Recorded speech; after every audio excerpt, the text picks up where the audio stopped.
আমেরিকায় শিক্ষার্থীদের ওপর পুলিশ যেভাবে হামলা করেছে তাতেই প্রমাণ হয় সেদেশে মানবাধিকার ও কথা বলার কোনো স্বাধীনতা নেই।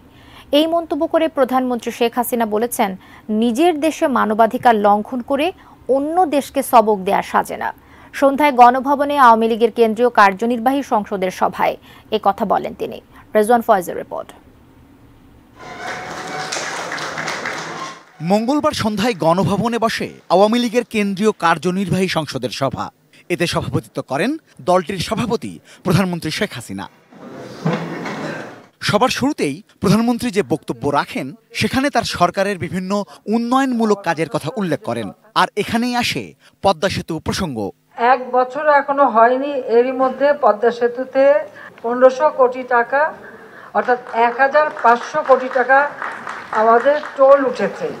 আমাদের দুর্ভাগ্য, আমাদের দেশে কিছু রাজনৈতিক দেউলিয়াত্বপন্ন যারা একেবারে রাজনৈতিকভাবে দেউলিয়া, এদের কিছু বক্তব্য, আর আমাদের দেশে কিছু আছে বুদ্ধি বেচে জীবিকা নির্বাহ করে যাহারা, সেই তথাকথিত বুদ্ধিজীবী, অনবরত তারা বাংলাদেশের বিরুদ্ধে গিবাদ গাচ্ছে এবং বাংলাদেশের বিরুদ্ধে অপপ্রচার চালাচ্ছে। গত সংসদ নির্বাচনকে বাংলাদেশের ইতিহাসের সবচেয়ে শান্তিপূর্ণ নির্বাচন দাবি করে শেখ হাসিনা বললেন, যে বিএনপি এই নির্বাচন নিয়ে প্রশ্ন তুলছে তাদের জন্মই অবৈধভাবে ক্ষমতা দখল করে। এখনো একটা দল যার কোনো মাথামুন্ডু নাই, তাদের যিনি চেয়ারম্যান ছিলেন তিনি সাজাপ্রাপ্ত আসামি, যিনি দায়িত্বপ্রাপ্ত চেয়ারম্যান সেও সাজাপ্রাপ্ত আসামি এবং দেশান্তরী।